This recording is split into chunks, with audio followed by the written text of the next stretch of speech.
Dear students, హెచ్టిఎంఎల్లో ఈరోజు క్లాస్లో tables గురించి డిస్కస్ చేసుకుందాం. టేబుల్ అనగానే రోస్ అండ్ కాలమ్స్ కాంబినేషన్ కింద మనం చెప్పుకోవచ్చు. ఏదైనా స్టూడెంట్స్ లిస్ట్ కానీ లేదా ఎంప్లాయీస్కి సంబంధించిన లిస్ట్ కానీ కోర్స్కి సంబంధించిన లిస్ట్ కానీ మనం ప్రొడ్యూస్ చేయాలనుకుంటే కనుక టేబుల్ ఫార్మేట్లో ప్రొడ్యూస్ చేస్తే చాలా మీనింగ్ఫుల్గా ఉంటుంది. టేబుల్ అనేటువంటిది ఎలా ఉంటుంది అనేది ఒక్కసారి మనం చూద్దాం.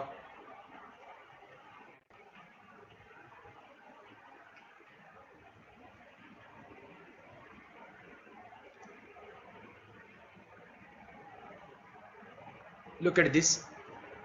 దీన్ని మనం టేబుల్ అని చెప్తాం. ఈ టేబుల్లో ఇలా నిలువుగా కనిపించేట వాటిని ఏమంటాం అంటే కాలమ్స్ అంటాం. అడ్డంగా కనిపించేటువంటి హారిజంటల్ వాటిని ఏమంటాం అంటే రోస్ అంటాం. ఏదైనా ఒక స్టూడెంట్కి సంబంధించిన ఇన్ఫర్మేషన్ మనం ప్రొడ్యూస్ చేయాలనుకుంటే కనుక serial number, student name, class, fees. Again student number 1001, student name Ravi, class BSc, fees 10,000. Again 1002 Suresh, BCom 8,000. Okay, ఇలాగా మనం ఎన్ని రోస్ కావాలంటే అన్ని రోస్ మనం ఇన్సర్ట్ చేసుకుని టేబుల్ మనం క్రియేట్ చేసుకోవచ్చు. సో ట్యాబులర్ ఫార్మేట్లో డేటాను రిప్రజెంట్ చేయడం కోసం ఉపయోగించేటువంటి వాటిని ఏమంటామంటే టేబుల్ అంటాం.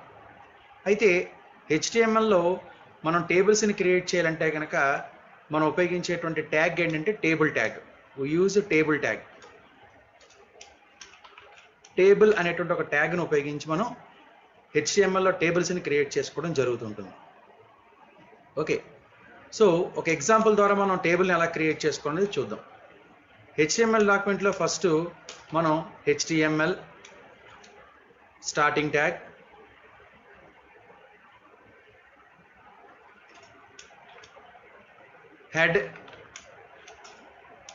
హెడ్ సెక్షన్లో టైటిల్ ట్యాగ్లో ఏమని రాసుకోవచ్చు, అండర్స్టాండింగ్ టేబుల్స్.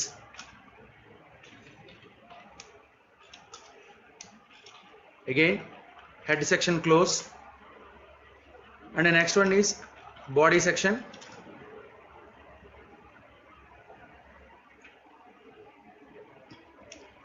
ఇక్కడ మనం టేబుల్స్ని ఎంటర్ చేసేటప్పుడు మొట్టమొదటి టేబుల్ని క్రియేట్ చేసేటప్పుడు టేబుల్ అనేటువంటి ట్యాగ్ తోటి మనం బిగిన్ చేయాలి. టేబుల్ ట్యాగ్ హియర్, ఇక్కడ చూడండి TR means table row. TR అనేటువంటి ఒక ట్యాగ్ను ఉపయోగిస్తాం. దీన్నే టేబుల్ రో అంటాం. ఈ టేబుల్ రోలో ఒక రోలో ఏముంటాయి, నెంబర్ ఆఫ్ ఫీల్డ్స్ ఉంటాయి. ఒక్కొక్క ఫీల్డ్ని ఏమంటాం అంటే టీడీ, టేబుల్ డేటా అంటాం. Table data. ఓకే, 1001 ఇది టేబుల్ డేటా. ఇక్కడికి ఒక క్లోజ్ అయింది. అగైన్ ఆ రోలోనే ఇంకోటి ఏమొస్తుంది, ఇక్కడ స్టూడెంట్ నంబర్ అయింది, స్టూడెంట్ నేము, తర్వాత క్లాసు, తర్వాత ఫీజును. ఇప్పుడు ఇంకొక TD, student name Ashok, TD Ashok. తర్వాత ఏమొచ్చింది, BSc. So Ravi BSc. Fees అని వచ్చింది కదా, సో ఫీజుకి 10,000. ఇక్కడ టీడీతో పాటుగా మనకి ఇంకొక ట్యాగ్ని మనం ఇక్కడ చెప్పుకోవచ్చు. దీన్నే టీహెచ్ అంటాం. దాన్ని ఏమంటే టేబుల్ హెడ్డింగ్ అంటాం. ఇక్కడికి ఒక రో కంప్లీట్ అయిపోయింది. టీఆర్. సో ఒక రో యొక్క అవుట్పుట్ ఎలా ఉంటుంది అనేది ఒకసారి చూద్దాం. టేబుల్ ట్యాగ్ ఎండ్ అయింది. తర్వాత బాడీ ట్యాగ్ని ఎండ్ చేసాం. ఆ తర్వాత హెచ్టిఎంఎల్ ట్యాగ్ని కూడా నేను ఎండ్ చేయడం జరిగింది. దీన్ని సేవ్ చేద్దాం. సేవ్.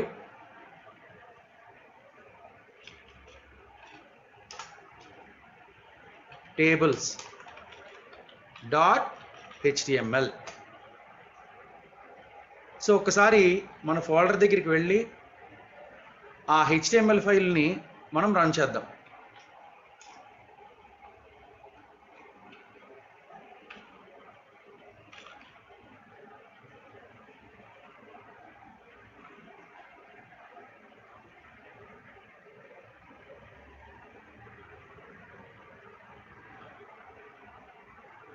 ఇక్కడ కనిపించేటువంటిది ఏంటంటే ఇది HTML ఫైల్.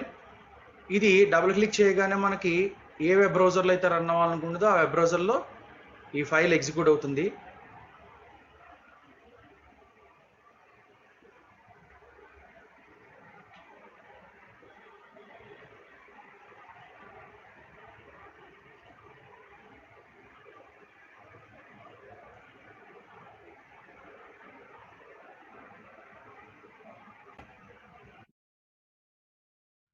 దీంట్లో మనకి టేబుల్కి సంబంధించి మనం బార్డర్ అనేటువంటి ఒక క్యాప్షన్ ఇస్తాం. బార్డర్ ఈజ్ ఈక్వల్ టు 1 అన్నాను నేను. సో ఇప్పుడు మనం టేబుల్ ఫైల్ ఎలా ఉంటుందనేది ఇక్కడ రన్ చేద్దాం. HTML ఫైల్ టేబుల్ రన్ చేసాం. చూడండి ఇక్కడ 1001 రవి BSc 10,000.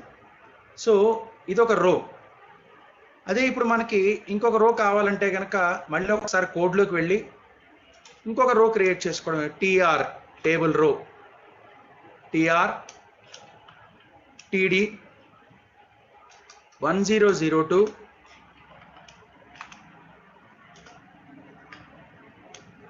ఇది ఒక డేటా. TD సురేష్,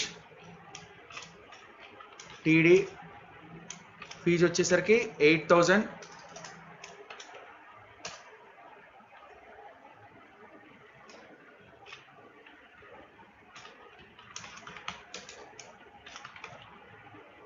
ఇక్కడ ఒక రో కంప్లీట్ అయిపోయింది కాబట్టి closing tag TR.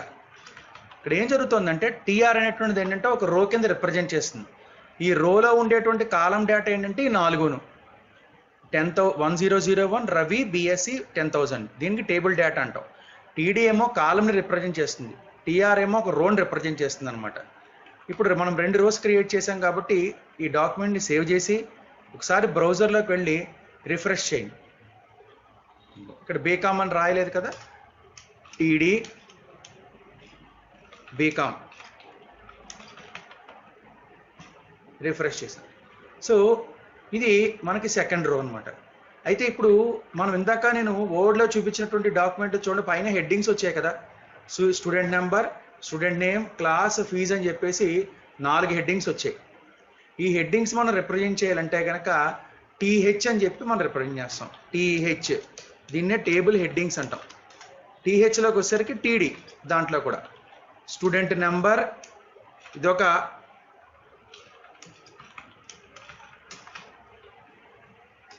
Name,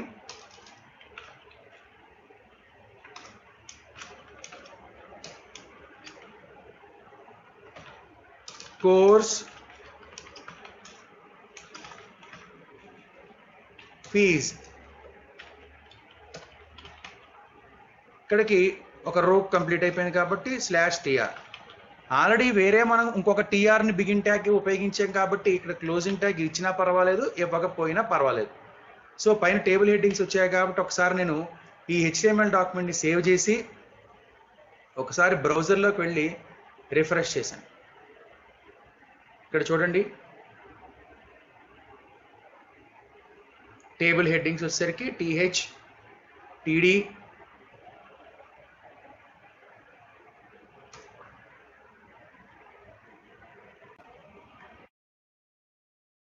so TH serial number, TH name, TH course, TH fee. So this is called as table headings. వీటిని టేబుల్ హెడ్డింగ్స్ అంటాం. టేబుల్ హెడ్డింగ్స్ దేంతో స్టార్ట్ చేస్తాం? THతో స్టార్ట్ చేయాలి. ఇగో TH అనమాట. Next one is table row, TR. Next TD. ఇక్కడ table ట్యాగ్కి మనం ఒక అట్రిబ్యూట్ని మనం చెప్పుకోవాలి. అదేంటంటే బార్డర్. బార్డర్ ఈక్వల్స్ టు 1 అన్నాం కదా, ఇక్కడ చుట్టూ బార్డర్ వస్తుంది అనమాట. అదే మీరు బార్డర్ ఈక్వల్స్ టు 0 అన్నారనుకోండి, బార్డర్ పోతుంది. డేటా ట్యాబులర్ ఫార్మేట్లో ఉంటుంది కానీ బార్డర్స్ కనిపించవు. ఇది టేబులే కానీ మనకి బార్డర్ ఉండదు అనమాట. బార్డర్ కావాలంటే 1 ఇస్తాం.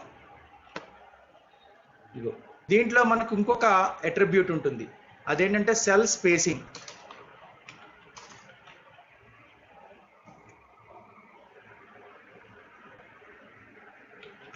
సెల్ స్పేసింగ్ ఈక్వల్ టు 2 అన్నాం అనుకోండి, 3 అన్నాం, సెల్కి మధ్య ఉన్నటువంటి స్పేస్ పెరుగుతుంటుంది అన్నమాట. దీంట్లో 10 అన్నాను చూడండి, ఇదిగో. సో ఇక్కడ సీరియల్ నెంబర్ చుట్టూ ఉండే బాక్స్కి 1001కి నేమ్కి రవికి ఈ మధ్యలో ఉండేటువంటి గ్యాప్ ఏదైతే ఉందో గ్యాప్ పెరుగుతూ ఉంటుంది. మనం పెంచుకుంటూ వెళ్తే కనుక మీకు తేడా అర్థమవుతుంటుంది. ఇదిగో. సో నేను ఇక్కడ సెల్ స్పేసింగ్ అనేది 5 ఇచ్చాను, తగ్గుతూ ఉంటుంది. సెల్ ప్యాడింగ్ అని ఒకటి ఉంటుంది. సెల్ ప్యాడింగ్ అంటే అర్థం ఏంటంటే లోపల కనిపించే కంటెంట్కి ఆ చుట్టూ ఉండే బార్డర్కి ఉండే గ్యాప్ని ఏమంటాం అంటే సెల్ ప్యాడింగ్ అంటాం. సెల్ ప్యాడింగ్ అంటాం. ఎలాగో చూడండి, సెల్ స్పేసింగ్ ఏంది కదా, cell padding is equal to 5 అన్నాను. ఇగో. సో ఇది మీరు పెంచుకుంటూ వెళ్తే మీకు తేడా తెలుస్తుంటుంది. ఇగో సీరియల్ నెంబర్కి చుట్టూ ఉండే బాక్స్కి గ్యాప్ వస్తుంది అనమాట. సెల్ స్పేసింగ్కి సెల్ ప్యాడింగ్కి ఉండేటువంటి తేడా ఏంటంటే సెల్ స్పేసింగ్ అనేటువంటిది మనకి ఈ సీరియల్ నెంబర్ ఉండే బాక్స్కి నేమ్ బాక్స్కి ఉండే మధ్య గ్యాప్ ఏదైతే ఉందో ఆ గ్యాప్ సెల్ స్పేసింగ్ అంటాం. ఇదిగో ఇది, ఈ గ్యాప్ సెల్ స్పేసింగ్ అవుతుంది. సెల్ ప్యాడింగ్ అంటే సీరియల్ నెంబర్ అనే కంటెంట్కిను ఈ చుట్టూ ఉండే బాక్స్కి ఉండేటువంటి దాన్ని ఏమంటాం అంటే సెల్ ప్యాడింగ్ అంటాం. రెండిటికి తేడా అది. Okay. And next one is align. Align, table alignment. Align equal to right అన్నాను. టేబుల్ ఎటువైపు అలైన్ అయి ఉండాలి,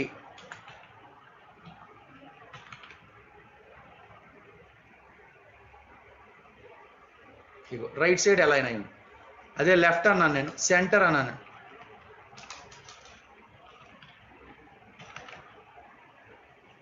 సెంటర్కి అలైన్ అయింది.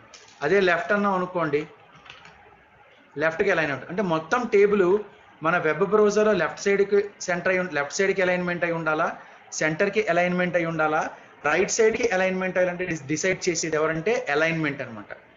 ఓకే. బార్డర్ అంటే ఇక్కడ మనకు కనిపించేటువంటి బార్డర్. మీరు ఈ బార్డర్ వాల్యూ పెంచుకున్నారనుకోండి, ఆ యొక్క బార్డర్ యొక్క డెన్సిటీ పెరుగుతుంటుంది. అదిగో అది చుట్టూ కనిపించే ఎండ్ బార్డర్ అనమాట. ఆ ఎండ్ బార్డర్ యొక్క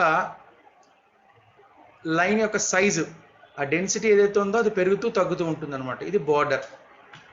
సో ఇవి టేబుల్స్ గురించినటువంటి ఇన్ఫర్మేషన్ అనమాట. And next one is table యొక్క విడ్త్. విడ్త్ ఈక్వల్స్ టు 10 అన్నాను.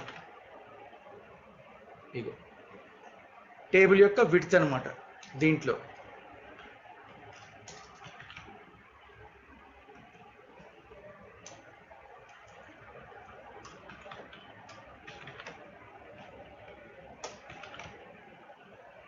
ఇది విడ్త్.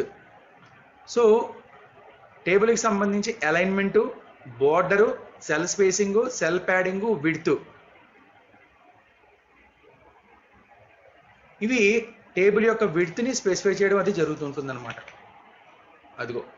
సో టేబుల్ యొక్క విడ్త్ పెరుగుతుంది చూసారా, విడ్త్ ఇస్తే ఇది విడ్త్ పెరగడం అనమాట. నేను 500 ఇచ్చాను విడ్త్, అదిగో 250 ఇచ్చాను నేను, 250, 100 ఇచ్చాను. సో అది 250 అనేది ఫ్లెక్సిబుల్ సైజ్ కాబట్టి ఇంక తగ్గదు. 250, 300 ఇచ్చాను చూడండి, అదిగో. సో టేబుల్ యొక్క సైజు పెరుగుతుంటుంది. ఈ టేబుల్ యొక్క సైజు పెరగడం కోసం ఏంటంటే విడ్త్ అనేటువంటి దాన్ని మనం ప్రాపర్టీ ఉపయోగిస్తాం అట్రిబ్యూట్ కింద. So this is about tables. So finally table tag is used to define or design or establish a table in HTML document. In this there are various tags, that is TH represents the heading of the table, and the TR means a table, it represents a row in a table. TD, whereas it represents a table data, it means a column in a table. ఒక కాలమ్ని మనం ఒక సెల్ని represent చేయాలంటే ఒక టీడీని కింద మనం తీసుకుంటాం అనమాట. ఇక్కడ 1001 Ravi BSc 10,000, these are all each individual TD elements. And next one is again ఇక్కడ ప్రతిదానికి బిగినింగ్ ట్యాగ్ కామనే, తర్వాత రో కంప్లీట్ అయిపోయిందని చెప్పడం కోసం క్లోజింగ్ ట్యాగ్ టీఆర్ ఉపయోగిస్తాం. So this is entirely one రో. ఇక్కడ ఇదంతా కూడా ఒక రికార్డ్ అనమాట. ఇంకొక రికార్డ్ మనం రిప్రజెంట్ చేయాలంటే ఇంకొక టీఆర్ ద్వారా రిప్రజెంట్ చేస్తుంటాం. TR TD indicates one cell or one field. ఇక్కడ మళ్ళీ అగైన్ ఇంకో టీఆర్ ఏం తీసుకున్నాం, 1002 సురేష్ బీకామ్ 10,000 అని తీసుకున్నాం. ఇది ఇంకొక రికార్డ్ అనమాట. So TH indicates headings. హెడ్డింగ్కి మామూలు డేటాకి తేడా మీరు గమనించవచ్చు. హెడ్డింగ్స్ అనేవి కాస్త బోల్డ్ లెటర్స్లో ఉంటాయి. సో ఇవి ఇండికేట్స్ టీహెచ్ అనమాట. సో ఫైనల్లీ ఒక టేబుల్ కంప్లీట్ అయిన తర్వాత క్లోజింగ్ ట్యాగ్ టేబుల్ అని ఉపయోగిస్తాం అనమాట దీంట్లో. ఇదిగో. సో ఇది టేబుల్కి సంబంధించి. Align indicates and align attributes indicates the alignment of the table in a web browser. That it means whether table is align to left side or table has to be aligned to centre or the right side. So ఇది మనం ఎక్కడ specify చేస్తాం అంటే alignment ద్వారా specify చేస్తూ ఉంటాం. And again border, చుట్టూ మనకి కనిపించేటువంటి బార్డర్ ఏదైతే ఉందో దాన్ని మనం బార్డర్ అనేటువంటి అట్రిబ్యూట్ ద్వారా రిప్రజెంట్ చేస్తాం. And next one is cell spacing. Each individual data space ఏదైతే ఉందో అంటే ఒక డేటాకి ఇంకో డేటాకి మధ్య ఉండే స్పేస్ని సెల్ స్పేసింగ్ అంటాం. సెల్ ప్యాడింగ్ అంటే లోపల ఉండే కంటెంట్కి దాని చుట్టూ ఉండే బార్డర్కి ఉండేటువంటి స్పేస్ని సెల్ ప్యాడింగ్ అంటాం. And width indicates the size of the table in a web browser. So this is about tables. So just you can observe the output of the table in a web browser.